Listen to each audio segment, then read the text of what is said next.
Hello students, welcome to Allotrope classes, one step ahead for learning where we help you to achieve your goals। बच्चों आज का हमारा जो topic है काफी इंपॉर्टेंट टॉपिक है वैलेंस बॉन्ड थ्योरी। आज हम वैलेंस बॉन्ड थ्योरी के बारे में पढ़ने वाले हैं। तो इससे पहले भी हम वैलेंस बॉन्ड थ्योरी पर एक वीडियो बना चुके हैं। वहां पर हमने सीखा था कि वैलेंस बॉन्ड थ्योरी कैसे हमारे लिए हेल्पफुल रही किसी मॉलिक्यूल का फॉर्मेशन होने के लिए। मतलब कैसे वैलेंस बॉन्ड थ्योरी ने बताया कि मॉलिक्यूल्स का फॉर्मेशन कैसे होता है। जैसे कि हमने हाइड्रोजन मॉलिक्यूल का एग्जांपल लिया था और हीलियम का मॉलिक्यूल क्यों नहीं बन पाता है, उसकी पॉसिबिलिटी क्यों नहीं हो पाती है, तो ये सब हमने उसमें पढ़ा था। ओके, आज जो हम पढ़ने वाले हैं वैलेंस बॉन्ड थ्योरी की हमें रिक्वायरमेंट क्यों हुई और ऐसी कौन सी सिचुएशंस हैं जिसकी वजह से हमें वैलेंस बॉन्ड थ्योरी की रिक्वायरमेंट हुई। वैलेंस बॉन्ड थ्योरी की पोस्टुलेट्स क्या होती हैं, ठीक है, किस किस चीज के बारे में वैलेंस बॉन्ड थ्योरी ने हमें इंफॉर्मेशन दी है और ओवरलैपिंग कैसे होती है। वैलेंस बॉन्ड थ्योरी ने कैसे बताया कि ओवरलैपिंग जो होती है वो किन किन कंडीशंस में होती है। तो ये सब बातें आज हम पढ़ने वाले हैं इस लेक्चर में। ओके, तो आइए देखते हैं वैलेंस बॉन्ड थ्योरी। तो वैलेंस बॉन्ड थ्योरी सबसे पहले किसने दी थी? वैलेंस बॉन्ड थ्योरी दी थी हमारे दो साइंटिस्ट थे, हिटलर एंड लंदन। इन्होंने 1927 में वैलेंस बॉन्ड थ्योरी के बारे में बताया था। बट बाद में कुछ साइंटिस्ट हुए जैसे कि पाउलिंग, स्लेटर, अदर्स, इनके साथ कुछ अदर साइंटिस्ट थे। इन्होंने मेन बात बताया है किसके बारे में, वैलेंस बॉन्ड थ्योरी के बारे में। ओके, अब वैलेंस बॉन्ड थ्योरी की हमें रिक्वायरमेंट क्यों हुई, ऐसी क्या कंडीशंस आई जिसकी वजह से हमें वैलेंस बॉन्ड थ्योरी की रिक्वायरमेंट हुई। तो वैलेंस बॉन्ड थ्योरी की रिक्वायरमेंट का रीजन ये है, फर्स्ट रीजन क्या है कि लुईस ने जो स्ट्रक्चर्स हमें बताई थी, लुईस ने स्ट्रक्चर जो हमें बताई थी वो कन्फर्मेशन की बताई थी। ठीक है, कॉन्फ़िगरेशन ऑफ मॉलिक्यूल्स के बारे में जब हमें बताया था लुईस ने, तो वो तो उन्होंने क्लियर कर दिया कि कॉन्फ़िगरेशन कैसे होगा मॉलिक्यूल्स का, बट वो केमिकल बॉन्ड्स का फॉर्मेशन कैसे होता है मॉलिक्यूल्स के अंदर वो ये नहीं बता पाए। ओके, सेकंड जो VHCPR थ्योरी हमने पढ़ी है, valence shell electron repulsion theory, उन्होंने क्या बताया, उन्होंने किसके बारे में बताया था, केवल सिंपल मॉलिक्यूल्स की स्ट्रक्चर के बारे में बताया था। वो कॉम्प्लेक्स मॉलिक्यूल की स्ट्रक्चर के बारे में कुछ जानकारी नहीं दे पाए थे। ओके, तो यही दो रीजन थे हमारे, मेन रीजन जो थे हमारे कि हमें वैलेंस बॉन्ड थ्योरी की रिक्वायरमेंट क्यों हुई। उसके दो रीजन यही थे कि नंबर वन क्या था कि जो लुईस स्ट्रक्चर्स थी उन्होंने मॉलिक्यूल्स के कॉन्फ़िगरेशन के बारे में बता दिया, बट उनके बीच में केमिकल बॉन्ड्स का फॉर्मेशन कैसे होता है ये नहीं बता पाए। नंबर टू VHCPR थ्योरी, उन्होंने सिंपल मॉलिक्यूल्स की स्ट्रक्चर के बारे में बताया, बट वो कॉम्प्लेक्स मॉलिक्यूल की स्ट्रक्चर कैसे ड्रॉ होगी ये नहीं बता पाए। तो इन्हीं सब लिमिटेशंस को खत्म करने के लिए हमारी थ्योरी आई नई, वैलेंस बॉन्ड थ्योरी। ओके, तो अब हम देखते हैं इनके पोस्टुलेट्स को, important postulates of valence bond theory.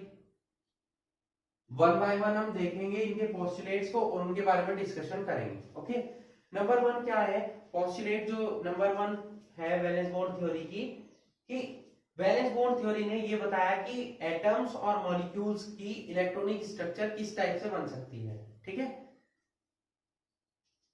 क्या लिखेंगे हम, valence bond theory defines the electronic structure of atoms and molecules. Clear, atoms और मॉलिक्यूल की इलेक्ट्रॉनिक स्ट्रक्चर कैसे बन पाएगी वो बताया था हमें किसने, वैलेंस बॉन्ड थ्योरी ने। Clear, number two, valence bond theory tales how the electrons fills in the atomic orbitals of an atom inside the molecule। Clear, valence bond theory ने बताया कि इलेक्ट्रॉन जो हमारे किसी भी एटम के एटॉमिक ऑर्बिटल्स में इलेक्ट्रॉन फिल होते हैं मॉलिक्यूल के अंदर, वो किस टाइप से फिल होते हैं। नंबर 3, अब यहां इन्होंने क्लियर कर दिया इलेक्ट्रॉन स्ट्रक्चर के बारे में। नेक्स्ट है, इन्होंने बताया कि एक एटम का न्यूक्लियस दूसरे एटम के इलेक्ट्रॉन्स को अट्रैक्ट करता है। जैसे हमने प्रीवियस पार्ट में पढ़ा था कि अगर हम हाइड्रोजन के 2 मॉलिक्यूल ले लें तो ये न्यूक्लियस हुआ, यहां इलेक्ट्रॉन हुआ फर्स्ट वाले का, यहां इलेक्ट्रॉन हुआ सेकंड वाले का, तो ये इसे अट्रैक्ट करेगा और ये इसे अट्रैक्ट करेगा, इस टाइप से, है ना। तो हम कह सकते हैं कि nucleus of one atom can attract the electrons of another atom. एक एटम का न्यूक्लियस दूसरे एटम के इलेक्ट्रॉन्स को अट्रैक्ट करता है। ये हमारी थर्ड पोस्टुलेट थी। तीनों पोस्टुलेट क्लियर हुई आपको। नेक्स्ट चलते हैं हम फोर्थ पोस्टुलेट पर। फोर्थ पोस्टुलेट क्या है कि जो ऑर्बिटल्स होते हैं, एटॉमिक ऑर्बिटल्स होते हैं, एक एटम का ऑर्बिटल्स दूसरे एटम के ऑर्बिटल्स से क्या करेगा, बॉन्डिंग करेगा, ठीक है, या बोल सकते हैं ओवरलैपिंग करेगा, उसे इंटरसेक्ट करेगा। N orbital of one atom intersect with orbital of another atom, ठीक है। इसी के थ्रू हमारी ऑर्बिटल्स की क्या होगी, ओवरलैपिंग होगी। अभी हम ओवरलैपिंग के बारे में पढ़ेंगे। तो वो आपस में इंटरसेक्ट करेंगे, इंटरसेक्ट करने के बाद उनके बीच में क्या बनेंगे, बॉन्ड्स बनेंगे। क्लियर, ये हमारा था फोर्थ पॉइंट, फोर्थ पोस्टुलेट, ठीक है। अब फिफ्थ पोस्टुलेट क्या है, अगर कोई ऐसा एटॉमिक ऑर्बिटल्स हो जिसमें कि एक इलेक्ट्रॉन ना हो, एक अनपेयर्ड इलेक्ट्रॉन ना होकर बहुत सारे अनपेयर्ड इलेक्ट्रॉन्स हो। फॉर एग्जांपल ये हमारे पास एटॉमिक ऑर्बिटल है, अभी तक इसके पास एक अनपेयर्ड इलेक्ट्रॉन है, तो ये एक बॉन्ड बनाएगा। अगर इसके पास 2 या 3 हमारे क्या हो जाए, अनपेयर्ड इलेक्ट्रॉन्स हो जाए, तो ये मल्टीपल बॉन्ड्स बना सकता है। इसी से हमारा जो आज का टॉपिक है सिग्मा बॉन्ड्स और पाई बॉन्ड्स के बारे में, वही ये बताएंगे कि आपके अगर मल्टीपल अनपेयर्ड इलेक्ट्रॉन्स हो तो हमारे मल्टीपल बॉन्ड्स बनते हैं। जैसे कि एक ही इलेक्ट्रॉन अनपेयर्ड हो तो हमारा केवल सिग्मा बॉन्ड बनेगा, बट अगर 2 हो या 3 हो तो हमारे पाई बॉन्ड्स बनते हैं, ठीक है। तो वही ये बात बता रही है फिफ्थ पोस्टुलेट कि एटॉमिक ऑर्बिटल्स जिनके पास अपने खुद के एक से ज्यादा अनपेयर्ड इलेक्ट्रॉन्स हो तो वो क्या करेंगे, वो सिग्मा बॉन्ड के साथ साथ पाई बॉन्ड भी बनाएंगे, यानी कि वो मल्टीपल बॉन्ड्स का फॉर्मेशन करेंगे, ठीक है। इसका मतलब क्या हुआ कि atomic orbitals more than atomic orbitals own more than one unpaired electrons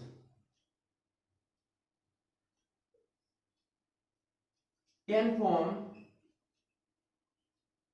more than one bond, ठीक है। वो एक से ज्यादा बॉन्ड का फॉर्मेशन करेंगे। क्लियर, सभी आपको जितने भी पोस्टुलेट अभी तक पढ़े हैं वो क्लियर हुए। नेक्स्ट चलते हैं हम नेक्स्ट पोस्टुलेट पर।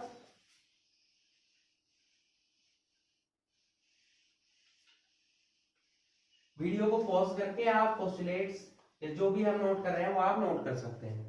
Okay, six postulate.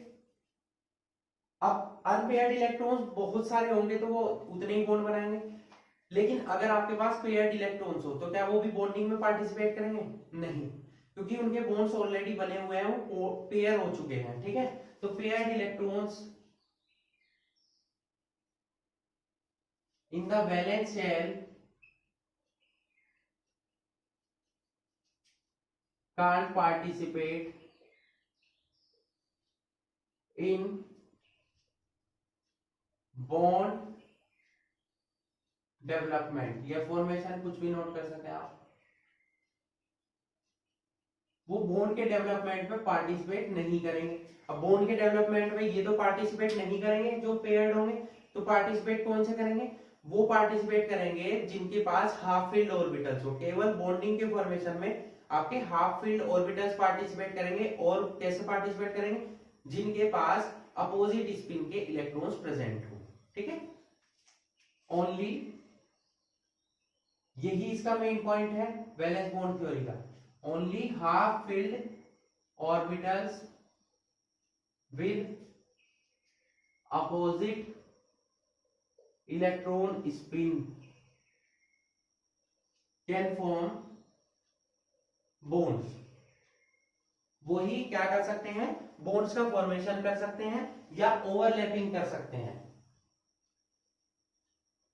Participate in overlapping. अब ये नया वर्ड आया है, ओवरलैपिंग होता क्या है। देखिए, जब एक ऑर्बिटल आपका दूसरे ऑर्बिटल से कोलैप्स करता है इस टाइप से, ठीक है, तो वो जुड़ जाते हैं आपस में। चाहे तो ऐसे जुड़ सकते हैं वो, या ऐसे जुड़ सकते हैं, ठीक है। इसी को हम क्या बोलते हैं, ओवरलैपिंग बोलते हैं। इन्हीं के थ्रू हमारे कोवैलेंट बॉन्ड का फॉर्मेशन होता है, ठीक है। द नेक्स्ट पॉइंट हम यही नोट कर लेते हैं, covalent bond formed by the overlapping of atomic orbitals, means orbitals comes too close। Orbital जो है आपके बहुत ही क्लोज आ जाएंगे, जिससे कि वो क्या कर लेंगे, एक दूसरे से ओवरलैपिंग कर लेंगे। इसी ओवरलैपिंग की वजह से आपके कोवैलेंट बॉन्ड का फॉर्मेशन होता है, ठीक है। अब नेक्स्ट पॉइंट है हमारा, ओवरलैपिंग क्या होनी चाहिए, वो 50% से कम होनी चाहिए। Overlapping must be less than 50%। Next point, overlapping जितनी ज्यादा होगी, देखिए वो एक दूसरे से जितने अच्छे से जुड़ेंगे उतना ही क्या होगा, बॉन्ड उनका स्ट्रॉन्ग बनेगा, बॉन्ड की स्ट्रेंथ ज्यादा होगी, ठीक है। बॉन्ड की स्ट्रेंथ ज्यादा होगी तो उस बॉन्ड को डिसोसिएट करने के लिए आपको उतनी ही ज्यादा एनर्जी की रिक्वायरमेंट होगी, मींस बॉन्ड एनर्जी भी आपकी ज्यादा होगी। अब बॉन्ड एनर्जी किनकी ज्यादा होती है, जो छोटे बॉन्ड होते हैं, यानी कि बॉन्ड लेंथ उनकी क्या हो जाएगी, कम हो जाएगी, ठीक है। तो ओवरलैपिंग हम क्या लिख सकते हैं कि पावर या extent of overlapping directly proportional किसके होगी, बॉन्ड एनर्जी के। बोल सकते हैं किसके डायरेक्टली प्रोपोर्शनल होगी, बॉन्ड स्ट्रेंथ के, क्योंकि स्ट्रेंथ पर ही हमारी एनर्जी डिपेंड करती है। या बोल सकते हैं बॉन्ड लेंथ के इनवर्सली प्रोपोर्शनल होगी, क्योंकि बॉन्ड लेंथ जितनी कम होती है उसकी बॉन्ड स्ट्रेंथ उतनी ही ज्यादा होती है, अपोजिट है, क्लियर। अब इसी पर डिपेंड करेगी ओवरलैपिंग। ओवरलैपिंग जितनी ज्यादा होगी उतनी ही उसकी क्या होगी, बॉन्ड एनर्जी होगी, बॉन्ड स्ट्रेंथ होगी, क्लियर। ओवरलैपिंग मैंने अभी आपको बताया दो टाइप से हो सकती है, या तो वो ऐसे हो सकती है या ऐसे हो सकती है। अब ये दोनों ओवरलैपिंग क्या होती है, अब इनके बारे में हम पढ़ते हैं नेक्स्ट पॉइंट में, ठीक है। तो पहले आप इन्हें नोट कर लीजिए, नेक्स्ट चलते हैं हम ओवरलैपिंग के टाइप्स पर।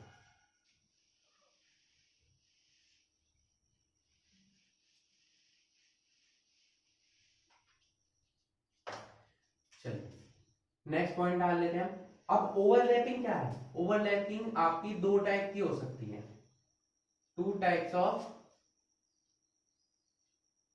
ओवरलैपिंग।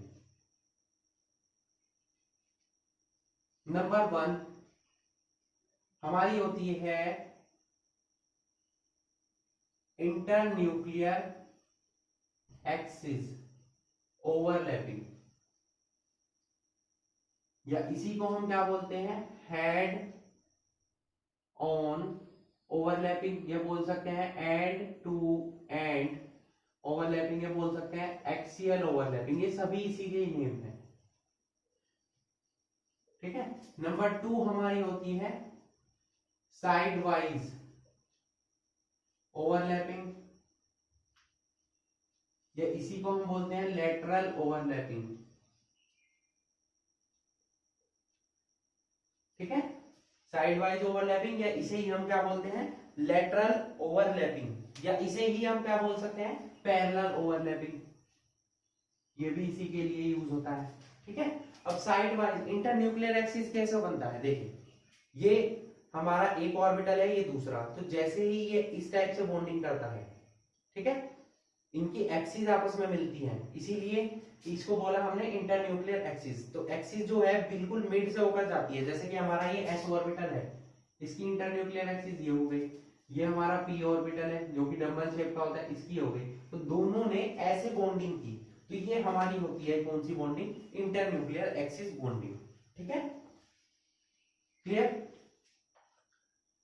तो इसकी हेल्प से हमारा कौन सा बॉन्ड बनता है? Sigma bond. इस साइन को हम क्या बोलते हैं? सिग्मा। ठीक है, सिग्मा बॉन्ड बनता है, ये बॉन्ड काफी स्ट्रॉन्ग होता है। ठीक है, दूसरी बात, सिग्मा बॉन्ड ही पहले बनता है हमारा। किसी भी बॉन्ड के फॉर्मेशन के लिए, किसी भी मॉलिक्यूल के फॉर्मेशन के लिए हमेशा पहले बनेगा सिग्मा बॉन्ड, तब हमारा दूसरा बॉन्ड बनेगा। दूसरा बॉन्ड कौन सा है? ये जो साइड वाइज ओवरलैपिंग की हेल्प से होता है। साइड वाइज ओवरलैपिंग कैसे होती है? देखिए, ये हमारा एक ऑर्बिटल की है, ये दूसरा ऑर्बिटल है, जबकि इस टाइप से साइड से, ये साइड है इनकी ओवरलैप करती है, वहां क्या था? हेड टू हेड ओवरलैपिंग हो रही थी। ठीक है, एंड टू एंड बोल सकते हैं, हेड टू हेड। यहाँ क्या है? साइड से ओवरलैपिंग हो रही है। तो जब साइड से ओवरलैपिंग होगी तो कौन सा बॉन्ड बनता है हमारा? Pi bond. ये हमारा बन गया कौन सा बॉन्ड? Pi bond. ठीक है, पाई बॉन्ड हमारा वीक होता है, ये हमारा स्ट्रॉन्ग होता है। अब पाई बॉन्ड केवल तभी बनेगा किसी भी मॉलिक्यूल में जब उसमें ऑलरेडी आपका सिग्मा बॉन्ड बना हो।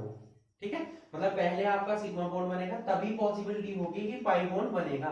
पाई बॉन्ड कब बनता है? जैसे अभी मैंने आपको एक पोस्टुलेट पढ़ाया कि अगर एक ऑर्बिटल में आपके मल्टीपल यानी कि एक से ज्यादा अनपेयर्ड इलेक्ट्रॉन्स हो, वहां पर हमारे मल्टीपल बॉन्ड्स बनेंगे। वही मल्टीपल बॉन्ड्स हमारे क्या होते हैं? Pi bond. फॉर एग्जांपल, जैसे आपने पढ़ा हुआ है, ये सिंगल बॉन्ड है, ये आपका डबल बॉन्ड है, ये आपका ट्रिपल बॉन्ड है। क्लियर? तो सिंगल बॉन्ड में जो बॉन्ड होता है वो हमेशा सिग्मा होता है। डबल बॉन्ड में एक सिग्मा बॉन्ड होता है, एक पाई बॉन्ड होता है। ट्रिपल बॉन्ड में बीच वाला या एक सिग्मा बॉन्ड होता है और एक क्या होता है? Pi bond. इसको थोड़ा सा बड़ा बना लेते हैं। ये हमारा ट्रिपल बॉन्ड है, तो ये हमारा सिग्मा बॉन्ड होगा, ये पाई होगा, ये भी पाई होगा, इस टाइप से। तो जो मल्टीपल हमारे अनपेयर्ड इलेक्ट्रॉन्स थे, उनके हेल्प से हमारे बॉन्ड्स भी मल्टीपल टाइप के बनेंगे। ठीक है, ये मैंने आपको बता दिया कि सिग्मा बॉन्ड स्ट्रॉन्ग होगा और पाई बॉन्ड आपका क्या होगा? वीक होगा। ठीक है, अब ओवरलैपिंग हमने बता दिया कि ओवरलैपिंग दो टाइप से हो सकती है, हेड टू हेड और साइड वाइज। ठीक है, अब ओवरलैपिंग किन किन कंडीशंस में होती है, किस टाइप से ओवरलैपिंग होगी, किस टाइप से ओवरलैपिंग नहीं होगी, तो ओवरलैपिंग के बारे में अब हम पढ़ेंगे।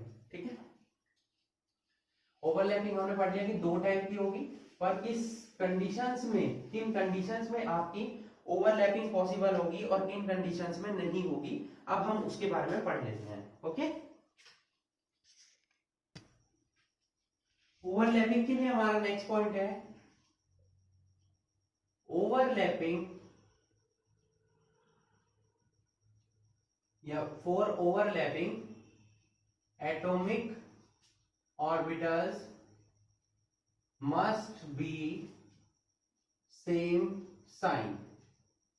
ठीक है, ओवरलैपिंग के लिए एटॉमिक ऑर्बिटल्स के साइन जो है हमारे सेम होने चाहिए। ठीक है, जैसे हमारा सेम साइन यानी कि पॉजिटिव ओवरलैप कब होता है, नेगेटिव कब होता है और जीरो ओवरलैपिंग कब होती है। पॉजिटिव नेगेटिव का मतलब क्या है कि पॉजिटिव ओवरलैप मतलब ओवरलैपिंग पॉसिबल होगी, नेगेटिव मतलब पॉसिबल नहीं होगी, जीरो मतलब ये तो पॉसिबल ही नहीं होगी, जीरो मतलब ओवरलैपिंग हो सकती है बट उसका एक्सटेंट क्या होगा? जीरो होगा। ठीक, पॉजिटिव ओवरलैप पढ़ते हैं हम पहले। देखिए, पॉजिटिव ओवरलैप यानी कि ओवरलैपिंग होने के लिए जो साइन है वो सेम होने चाहिए। ठीक है, जैसे कि अब अगर हम एस ऑर्बिटल की बात करें तो एस ऑर्बिटल आपका क्या होता है? सर्कुलर होता है। ठीक है, एस ऑर्बिटल की शेप कैसी होती है? सर्कुलर। और पी ऑर्बिटल की शेप कैसी होती है? डम्बेल, इस टाइप से। ठीक है, ये इनकी इंटरन्यूक्लियर एक्सिस क्या होगी? मिल गई। ये पी जेड लिया है हमने। पी ऑर्बिटल्स में आपके तीन एक्सिस के थ्रू बनता है, पी एक्स, पी वाई और पी जेड। ध्यान रखेंगे कि जब इंटरन्यूक्लियर एक्सिस आपको, वैसे तो आप कोई भी ले लीजिए, लेकिन क्या है कि एक ट्रेंड सा बना हुआ है कि आपको इंटरन्यूक्लियर एक्सिस जब लेनी है पैरेलल वे में इस टाइप से, तो आप पी जेड ही यहां नोट करते हैं। पी जेड आप ऐसे नोट करेंगे, पी वाई आप ऐसे नोट करेंगे, और पी एक्स आप ऐसे नोट करेंगे। ये एक ट्रेंड है, आप इसी को ही फॉलो करेंगे। वैसे आपकी विश है कि आप पी वाई ले सकते हैं, आप पी एक्स ले सकते हैं, उसमें कोई प्रॉब्लम नहीं है, ठीक है। चलिए, पी ऑर्बिटल हमारा डम्बल से हुआ, तो पी का यहाँ पर प्लस होगा, यहाँ माइनस होगा, तभी ओवरलैपिंग पॉसिबल होगी।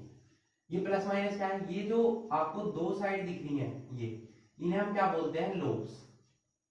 क्या बोलते हैं, लोब्स, ठीक है। तो जब पॉजिटिव पॉजिटिव से मिलेगा या नेगेटिव नेगेटिव से मिलेगा, तभी हमारा क्या होगा, ओवरलैपिंग हमारी कैसी होगी, पॉजिटिव होगी। सिमिलरली ये तो एस ऑर्बिटल पी से मिल गया, अगर हम पी का पी से रिएक्शन कराएं, पी को पी से ही ओवरलैप कराएं, तो क्या हो जाएगा, ये इस टाइप से। तो यहाँ क्या होना चाहिए, पॉजिटिव, यहाँ भी क्या होना चाहिए, पॉजिटिव, यहाँ नेगेटिव, यहाँ नेगेटिव, तभी पॉसिबिलिटी होगी हमारी पॉजिटिव ओवरलैप की। ये हमारा पीजेड से मिल चुका है। अगर हम पी वाई को पी वाई से मिलाए इस टाइप से, पी वाई हमारा इस टाइप से होता है और दूसरा पी वाई भी इसी टाइप से होगा, ये भी पॉजिटिव हो, ये भी पॉजिटिव, ये नेगेटिव, ये पी वाई हो गया। पी एक्स कैसे होता है, ऐसे, तो ऐसे भी बना लेते हैं हम, ये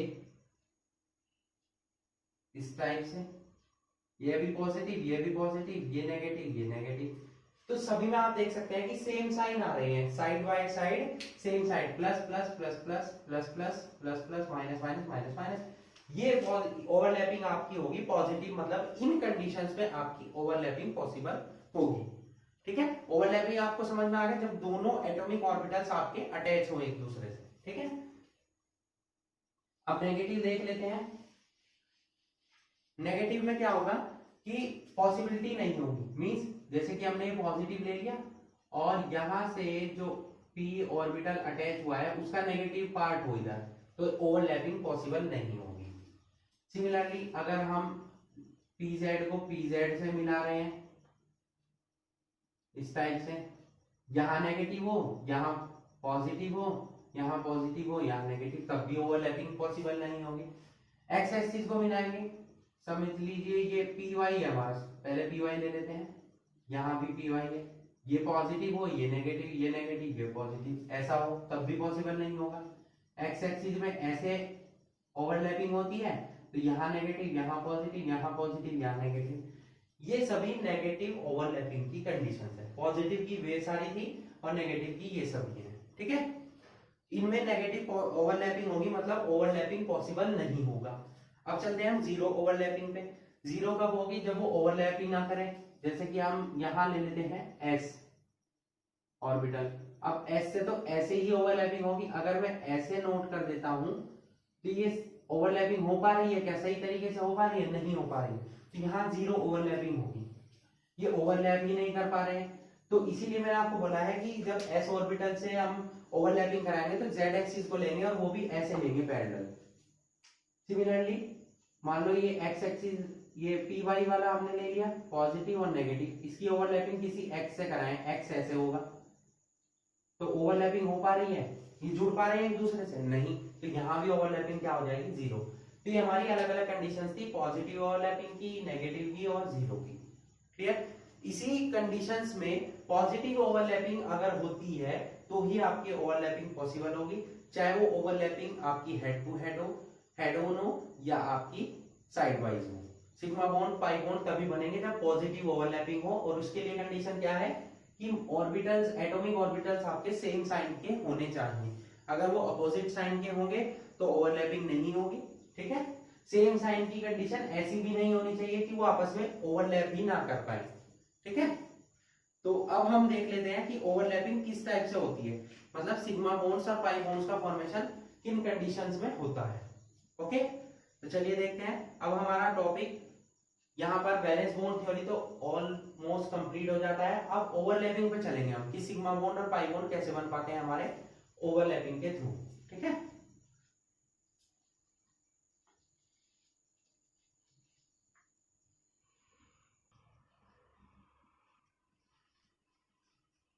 ओवरलैपिंग के बेसिस पर आपके बॉन्ड्स दो टाइप के होंगे, सिग्मा बॉन्ड और pi bond. On the basis of overlapping covalent bonds are of two types. Number one, sigma bond. Sigma को ऐसे डिनोट करेंगे साइन से, सिग्मा बॉन्ड. ठीक है. सिग्मा बॉन्ड क्या होते हैं? जब मैंने आपको बताया कि हेड टू हेड ओवरलैपिंग हो एस टाइप से, इंटरन्यूक्लियर एक्सिस के थ्रू आपकी बॉन्डिंग हो, तो डेफिनेशन क्या हो जाएगी सिग्मा बॉन्ड की? सिग्मा बॉन्ड कब बनता है? साइड आपके हेड टू हेड ओवरलैपिंग के थ्रू. तो इसकी डेफिनेशन लिख लेते हैं. When a bond is formed between two atoms by the overlapping of their atomic orbitals along with internuclear axis. Okay. तो इंटरन्यूक्लियर एक्सिस के थ्रू जब आपकी ओवरलैपिंग होती है, या इसी को हम क्या बोल सकते हैं? एंड टू एंड ओवरलैपिंग या हेड ऑन ओवरलैपिंग, तब इस बॉन्ड को हम क्या बोलते हैं? सिग्मा बॉन्ड बोलते हैं. When a bond is formed between two atoms by the overlapping of their atomic orbitals along with their internuclear axis, then this bond is known as sigma bond. ठीक है. जब आपके दो एटम्स के atomic orbital collapse कर रहे हो, इस टाइप से ओवरलैपिंग कर रहे हो इंटरन्यूक्लियर एक्सिस के थ्रू, तब हम उसे end to end overlapping, head to on overlapping, axial overlapping बोलेंगे, और उस बॉन्ड को क्या बोलेंगे हम? Sigma bond. ठीक है. अब सिग्मा बॉन्ड कब कब बनता है, कौन कौन सी कंडीशंस है, किस टाइप से ओवरलैपिंग होती है कि आपका सिग्मा बॉन्ड बनता है? तो फर्स्ट हमारा, अगर आपका ऑर्बिटल हो, फर्स्ट हमारी जो ओवरलैपिंग है वो है S S overlapping. Sigma bond कब बनता है? जब आपके एस और एक एटम का एस ऑर्बिटल और दूसरे एटम का एस ऑर्बिटल आपस में कंबाइन करते हैं. ठीक है. तो हमारी कौन सी ओवरलैपिंग होती है? एस एस ओवरलैपिंग होती है. ध्यान रखेंगे कि ओवरलैपिंग तभी होगी जब आपके ऑर्बिटल्स हाफ फिल्ड हो. ठीक है. उनमें इलेक्ट्रॉन्स फुल फिल्ड ना हो, केवल हाफ फिल्ड ऑर्बिटल्स ही, हाफ फिल्ड एटॉमिक ऑर्बिटल्स ही आपके क्या करेंगे? ओवरलैपिंग करेंगे. ठीक है. जैसे कि हम यहां पर हाइड्रोजन का मॉलिक्यूल का फॉर्मेशन देख लेते हैं. हाइड्रोजन का एटॉमिक नंबर 1 होता है, तो कॉन्फ़िगरेशन क्या हो जाएगा? 1s1. दूसरे हाइड्रोजन का भी क्या हो जाएगा? 1s1. ओके. तो दोनों के पास एक एक इलेक्ट्रॉन हुआ. यहां आप देख सकते हैं 1s1, यहां भी 1s1. ठीक है. अब s ऑर्बिटल में मैंने आपको क्या पढ़ाया हुआ है? 2 इलेक्ट्रॉन आ सकते हैं. p में कितने आ सकते हैं? 6. d में कितने आ सकते हैं? 10. ठीक है. तो यहां पर 2 इलेक्ट्रॉन आ सकते हैं, बट इनके पास कितने इलेक्ट्रॉन है? एक एक. तो ये हाफ फिल्ड हुए. तो s ऑर्बिटल मैंने क्या बताया आपको? किस शेप का होगा? सर्कुलर शेप का. पॉजिटिव बीच में प्रेजेंट होगा.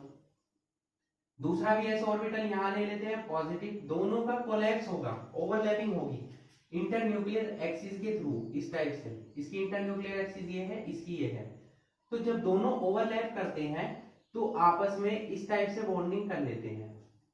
ये यहां पर इसके पास एक इलेक्ट्रॉन क्लॉकवाइज डायरेक्शन में है, इसका एंटी क्लॉकवाइज डायरेक्शन, क्योंकि ओवरलैपिंग की ये भी कंडीशन है कि इलेक्ट्रॉन्स की स्पिन अपोजिट होनी चाहिए. तो ये दोनों इलेक्ट्रॉन कहां फिल हो जाएंगे? देखिए, ये तो न्यूक्लियस है, एक इलेक्ट्रॉन यहां और एक यहां.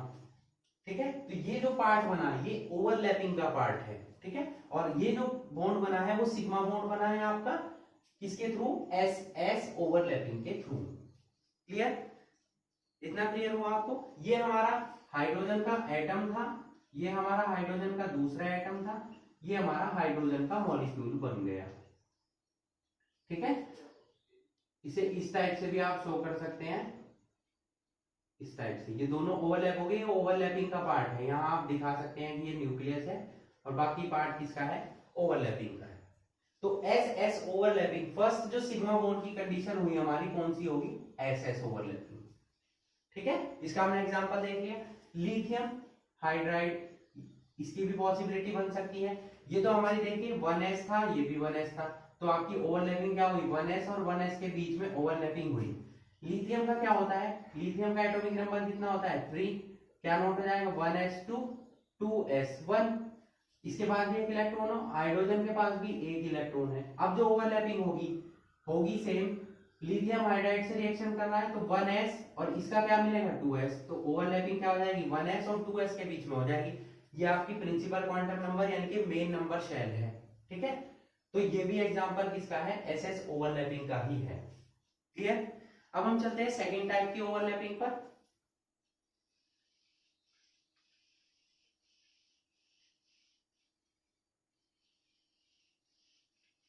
सेकंड टाइप की ओवरलैपिंग होगी हमारी एसपी ओवरलैपिंग।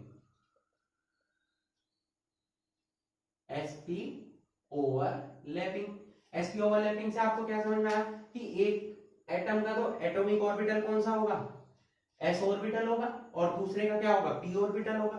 अब पी में आपकी तीन कंडीशन होगी, पी एक्स, पी वाई और पी जेड। मैंने आपको क्या बताया है कि इंटरन्यूक्लियर एक्सिस आपको कौन सी लेनी है, मोस्टली पी जेड लेनी है, ठीक है। तो यहां हम एग्जांपल ले लेते हैं, हाफ फील्ड होने चाहिए, half field S orbital reaction करेगा किससे, ओवरलैपिंग करेगा किससे, हाफ फील्ड पी ऑर्बिटल से, ठीक है। तो एग्जांपल हमें किसका अच्छा एग्जांपल है, हाइड्रोजन फ्लोराइड, ठीक है। अब हाइड्रोजन का एटॉमिक नंबर कितना होता है 1, 1s1 हुआ। फ्लोरीन का कितना होता है 9, 1s2 2s2 2p5। अब देखिए p में कितने ऑर्बिटल होते हैं 3, इनमें 5 इलेक्ट्रॉन फिल करने हैं आपको, हमने फिल कर दिए। ये आपका px हो गया, ये py हो गया, pz में एक इलेक्ट्रॉन हमने शो कर दिया। यहाँ s ऑर्बिटल में एक ही इलेक्ट्रॉन है। जब ओवरलैपिंग होगी कैसे होगी, इसका s ऑर्बिटल मिलेगा, पॉजिटिव चार्ज है, इलेक्ट्रॉन मैंने यहाँ फिल कर दिया, इससे मिलेगा pz वाले से। pz की एक्सिस कैसे बताई हमने, इस टाइप से।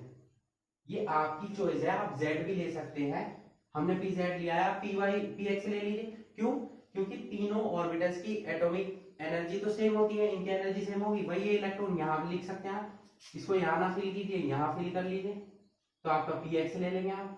हम यहाँ फिल कर रहे हैं हुंस रूल के अकॉर्डिंग पहले से स्टार्टिंग से, तो हमने pz वाला फ्री कर दिया है। आप कहीं भी फिल कीजिए क्योंकि तीनों की एनर्जी सेम होती है। यहाँ क्या है, ये पॉजिटिव होगा, ये नेगेटिव होगा, यहाँ इलेक्ट्रॉन जो होगा स्पिन कर रहा होगा अपोजिट साइड में, ये कोलैप्स करेंगे। तो ये जब कोलैप्स करेंगे किस टाइप की कंडीशन हो जाएगी, प्लस, और यहाँ पर इस टाइप से कोलैप्स हो जाएंगे, ओवरलैपिंग हो गई, ये पॉजिटिव ये नेगेटिव। यहाँ इसका इलेक्ट्रॉन तो ये हो गया और इसका इलेक्ट्रॉन हो गया ये ओवरलैपिंग का पार्ट हो गया, ठीक है। आफ्टर ओवरलैपिंग इसको हम कैसे शो कर सकते हैं, भाई ये दोनों कोलैप्स कर लिया, ये थोड़ा सा बड़ा लोब बन जाएगा और ये थोड़ा सा छोटा हो जाएगा, ठीक है। इन्हें हम क्या बोलते हैं, लोब्स बोलते हैं, ये हमारे लोब्स हैं। तो ये हमारी क्या हुई, ये s ऑर्बिटल था 1s वाला, ये क्या था हमारा pz, या तो 2pz बोल सकते हैं। तो 1s और 2pz की ओवरलैपिंग हुई, या बोल सकते हैं 1s और 2p हुआ, ओवरलैपिंग में पार्टिसिपेट किया जिन्होंने। हाइड्रोजन फ्लोराइड इस टाइप से बनना है, तो अगर हम इलेक्ट्रॉन्स दिखाएं तो 1s1 तो इसका ये हो गया, ये ओवरलैपिंग कहाँ होगी, देखिए 1 2 3, यहाँ तो दो इलेक्ट्रॉन है, यहाँ नहीं है, तो इसको ओवरलैपिंग अपोजिट साइड दिखाएंगे। ये जो पार्ट हुआ ये ओवरलैपिंग का पार्ट हुआ, इसकी वजह से हमारा हाइड्रोजन फ्लोराइड का मॉलिक्यूल बनता है। अब हाइड्रोजन फ्लोराइड बना है तो हाइड्रोजन ब्रोमाइड भी बनेगा, हाइड्रोजन क्लोराइड भी बनेगा, हाइड्रोजन आयोडाइड भी बनेगा। स्ट्रेंथ किसकी ज्यादा होगी, हाइड्रोजन फ्लोराइड की, उससे कम Cl की, उससे कम Br की। क्यों, देखिए हाइड्रोजन फ्लोराइड, एक तो फ्लोरीन का जो साइज है वो छोटा होता है, ठीक है, टॉप से बॉटम जैसे आप चलते हैं पीरियोडिक टेबल में आपने पढ़ा होगा 10th क्लास में, तो एटॉमिक साइज डिक्रीज होता है, इंक्रीज होता है। तो फ्लोरीन का क्या होगा, सबसे कम होगा, फिर क्लोरीन का साइज जैसे बढ़ेगा तो नंबर ऑफ शेल्स भी बढ़ती है। तो ये जो है आपका डिस्टेंस न्यूक्लियस से दूर होता चला जाएगा। जब दूर होता चला जाएगा तो क्या होगा, डिस्टेंस बढ़ती चली जाएगी, बोन लेंथ बढ़ती चली जाएगी, बोन लेंथ बढ़ेगी तो बोन एनर्जी क्या होगी, कम हो जाएगी, ठीक है। तो ये सबसे ज्यादा स्ट्रॉन्ग होगा, then Cl, then Br, then I। अब ये हमारा किसकी ओवरलैपिंग होगी, sp। तो दो टाइप की ओवरलैपिंग होगी सिग्मा बॉन्ड के लिए, ss ओवरलैपिंग और sp ओवरलैपिंग। अब चलते हैं हम अपने थर्ड टाइप के ओवरलैपिंग पर।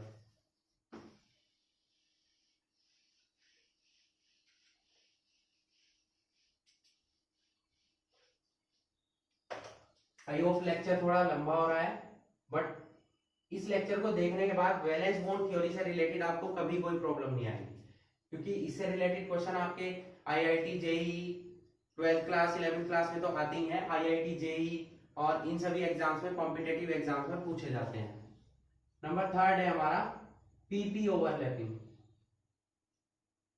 पीपी ओवरलैपिंग क्लियर हो चुका होगा कि एक एटम का एटॉमिक ऑर्बिटल कौन सा होगा, पी ऑर्बिटल होगा, दूसरे का कौन सा होगा, पी ही होगा। ठीक है, अब कंडीशन क्या है, इसका एग्जांपल ले लेते हैं हम। अच्छा सा एग्जांपल लेते हैं कोई BF3 ले लेते हैं, या पीपी ओवरलैपिंग में फ्लोरीन का ही ले लेते हैं। चलिए फ्लोरीन का ले लेते हैं। ठीक है, फ्लोरीन का अभी आपने पढ़ा कि एटॉमिक नंबर कितना होता है 9, 1s2 2s2 2p5। तो फर्स्ट वाले में भी कितने इलेक्ट्रॉन हो जाएंगे 5, 1 2 3 4 5। सेकंड वाले में भी कितने हो जाएंगे 1 2 3 4 5। इस टाइप से एक एक इलेक्ट्रॉन क्या है, हाफ फील्ड ऑर्बिटल मिल गए हमें। पी ऑर्बिटल है तो पी जेड में है, ये भी पी जेड में है। ओवरलैपिंग कैसे होगी, इस टाइप से, ये आपने पी जेड ले लिया प्लस ये दूसरा पी जेड ले लिया, यहाँ पॉजिटिव यहाँ पॉजिटिव नेगेटिव नेगेटिव। ओवरलैपिंग होगी किस टाइप से, इस टाइप से। ये आपका ये पहला बन गया, ये दूसरा बन गया। यहाँ एक एक इलेक्ट्रॉन होंगे ही, एक क्लॉकवाइज स्पिन कर रहा होगा और एक एंटी क्लॉकवाइज, दोनों यहाँ मिल गए, यहाँ पॉजिटिव यहाँ नेगेटिव यहाँ नेगेटिव। या इसी को हम कैसे नोट कर सकते हैं, ये लोब्स तो आपके छोटे बन जाएंगे, बीच वाला लोब आपका बड़ा बन जाएगा इस टाइप से। ये नेगेटिव नेगेटिव यहाँ पॉजिटिव पॉजिटिव, ये हो गया। ठीक है, तो यहाँ आपका पीजेड मिला, यहाँ भी पीजेड 2pz। तो ये जो बनी ओवरलैपिंग 2p के थ्रू बनी है, यानी कि थर्ड टाइप की ओवरलैपिंग होगी हमारी पीपी ओवरलैपिंग। क्लियर। तो फ्लोरीन का मॉलिक्यूल इस टाइप से बनता है, ये फर्स्ट एटम से आया, ये सेकंड एटम से, ये हमारा यहाँ क्या बन गया, फ्लोरीन का मॉलिक्यूल। ठीक है, क्लियर हुआ।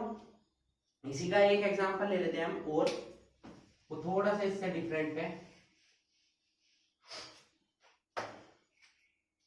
पीपी ओवरलैपिंग है BF3 का मॉलिक्यूल, आपने पढ़ा होगा, बोरोन ट्राइफ्लोराइड। ठीक है, ये कैसे बनता है, बोरोन का एटॉमिक नंबर है 5, 1s2 2s2 2p1। और यहाँ फ्लोरीन का आप जानते ही हैं 1s2 2s2 और 2p5।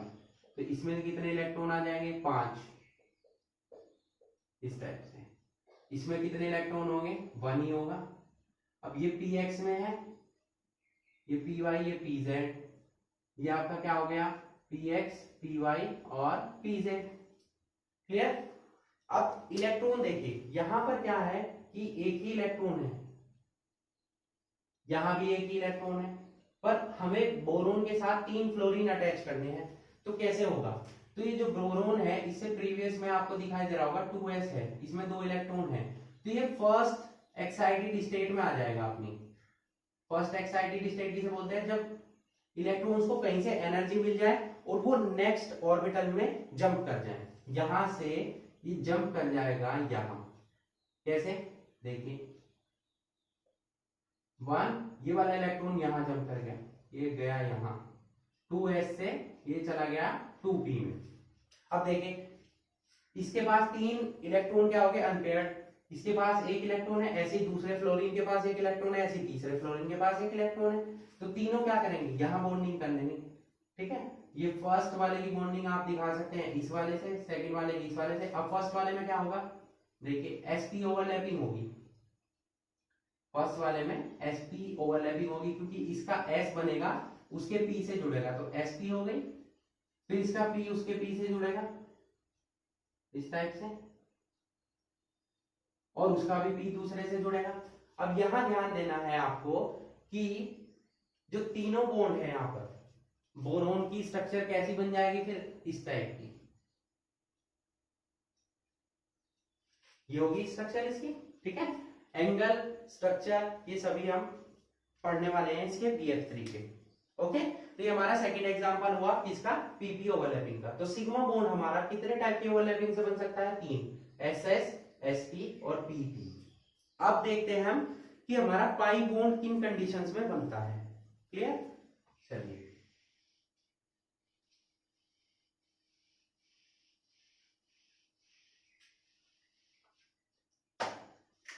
Second type of bond, pi bond. ये हमारा कंडीशंस में बनेगा PP ओवरलैपिंग के थ्रू, ठीक है। लेकिन वो PP ओवरलैपिंग कैसी होनी चाहिए, साइड वाइज होनी चाहिए, ठीक है। वो PP ओवरलैपिंग कैसी होनी चाहिए, साइड वाइज।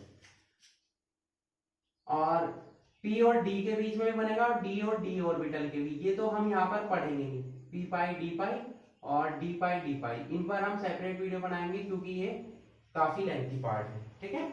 यहां हम पढ़ेंगे P पाई बॉन्ड कैसे बनता है। इसको क्या बोलते हैं, P पाई बॉन्ड।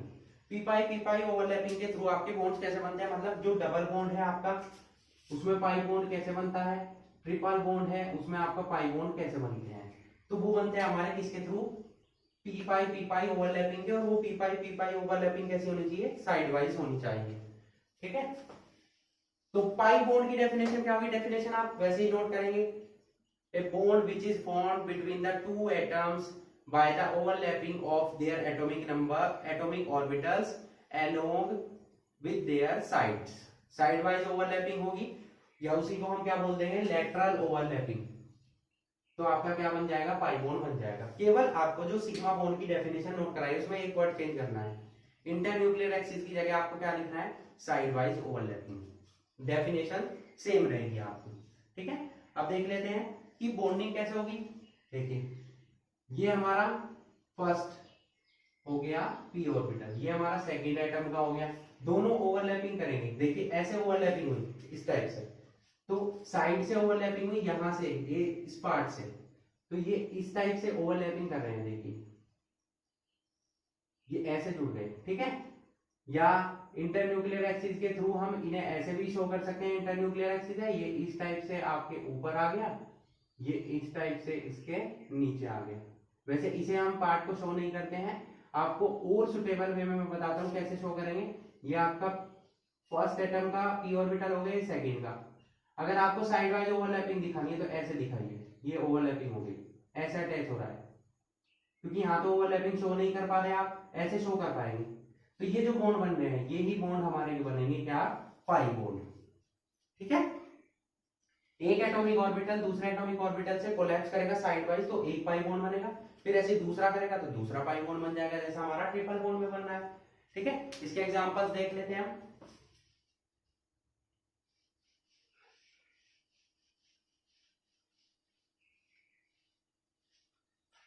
एग्जांपल्स ले लेते हैं हम। फर्स्ट इसका एग्जांपल ले लेते हैं, ऑक्सीजन का मॉलिक्यूल कैसे बनता है, ठीक है।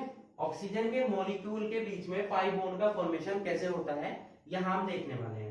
अब देखिए ऑक्सीजन का एटॉमिक नंबर कितना होता है, 8, 1s2 2s2 2p 4, कितने इलेक्ट्रॉन हो गए यहाँ पर, 4, जिसे कि हम फिल करेंगे कैसे, ऐसे।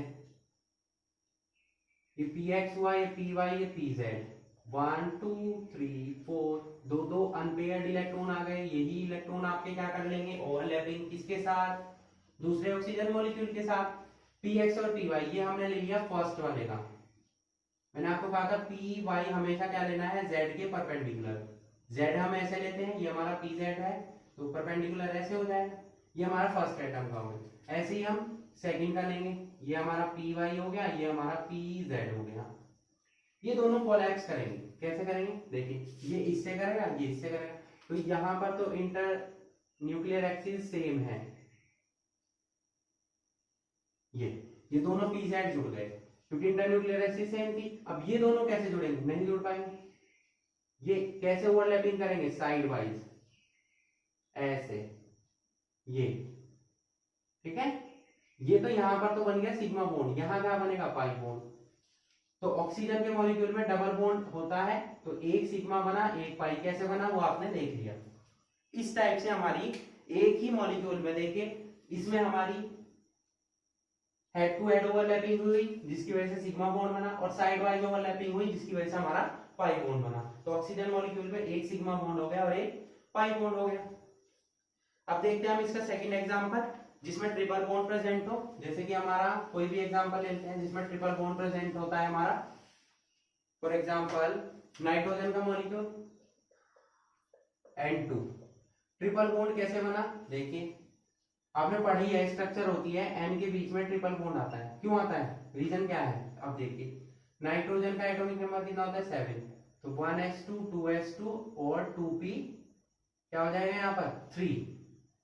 तो p में 1 2 3 एक एक इलेक्ट्रॉन है, तीनों ही यहाँ तो ऑन पे ऐड हो गए, तीनों ओवरलैपिंग करेंगे। कैसे करेंगे, देखिए बनाते हैं फर्स्ट मॉलिक्यूल का जेड एक्सिस, तो हमने ये बना दी, वाई ये बना दी, एक्स कहाँ आएगी यहाँ, इस टाइप से। ये हमारा पी जेड हुआ, ये पी एक्स हुआ, ये पी वाई हुआ।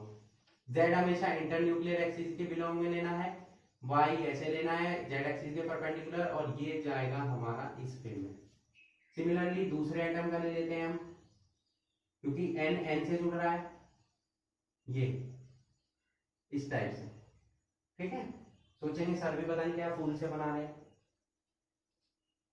यहां क्या होगा देखिए, अब ये पी वाई तो पी इससे जुड़ेगा वाई से, पी एक्स जुड़ेगा पी एक्स से ऐसे, और ये जेड वाला ओवरलैपिंग करेगा जेड वाले से, ठीक है। जो जिसके साथ ओवरलैपिंग कर सकता है उसी के साथ दिखाएंगे इस टाइप से। अब कैसे ओवरलैपिंग हुई देखिए, जेड वाला तो जेड वाले से मिक्स हो गया थोड़ा छोटा इस टाइप से, वाई वाला ये हो गया, इसका वाई ये हो गया, इन्होंने ऐसे ओवरलैपिंग की, यहां तो ओवरलैपिंग का पार्ट ये हो गया। अब एक्स बचा, एक्स ये रहा और इसका एक्स ये रहा, इसने ऐसे ओवरलैपिंग की यहां ऐसे। तो इस टाइप से नाइट्रोजन का क्या होगा, एन और एन, हेड ऑन ओवरलैपिंग की वजह से बन गया सिग्मा बॉन्ड, वाई एक्सिस की वजह से बन गया एक pi bond, Z x axis की वजह से बन गया दूसरा पाई बॉन्ड। तो नाइट्रोजन नाइट्रोजन के बीच में क्या आ गया, ट्रिपल बॉन्ड। ट्रिपल बॉन्ड में हमेशा एक सिग्मा बॉन्ड होगा, दो पाई बॉन्ड होंगे, क्लियर। तो यहाँ आपने ऑलमोस्ट सभी एग्जांपल्स पढ़ लिए, दोनों टाइप की ओवरलैपिंग पढ़ चुके हैं हम, कि एसएस ओवरलैपिंग कब होगी, एसपी कब होगी, पीपी कब होगी। पीपी दो टाइप से होगी, ऐसे भी हो सकती है और ऐसे भी हो सकती है। जब ऐसे होगी तो वो हमारे कौन सी बॉन्ड बनेंगे, सिग्मा बॉन्ड। ऐसे होगी तो हमारे कौन से बॉन्ड बनेंगे, पाई बॉन्ड, ठीक है। अब एग्जाम में एक इंपॉर्टेंट क्वेश्चन पूछा जाता है, difference between sigma bond and pi bond, तो वो भी आपको लर्न करना होगा, ठीक है। वो आपकी बुक्स में दिया हुआ होगा, वहां से आप लर्न कर लेंगे, ठीक है। ये जो जो पॉइंट्स मैंने आपको बताए हैं सिग्मा बॉन्ड में और दोनों बताए हैं पाई बॉन्ड में, ऐसे करना है, सिग्मा पाई दोनों साइड में नोट कर देने हैं सभी पॉइंट जो जो मैंने आपको बताए हैं। भाई इसमें कैसी ओवरलैपिंग होगी, इसमें कैसी होगी, इसमें कौन कौन से ओवरलैपिंग हो सकती है, एसएस हो सकती है, इसमें पीपी हो सकती है, ठीक है। इसमें सिग्मा बॉन्ड किस टाइप से बनते हैं, पाई बॉन्ड किस टाइप से बनते हैं, सभी एग्जांपल्स के थ्रू आपको क्लियर कर देना है, ठीक है। सिग्मा बॉन्ड आपका स्ट्रॉन्ग होता है, पाई बॉन्ड आपका वीक होता है, क्लियर। तो आई होप आपको वैलेंस बॉन्ड थ्योरी और ओवरलैपिंग कैसे होती है, सिग्मा बॉन्ड और पाई बॉन्ड का फॉर्मेशन कैसे होता है, ये आपको क्लियरली समझ में आ चुका होगा, ठीक है। So that's it for today, hope you enjoyed the video and thanks for watching.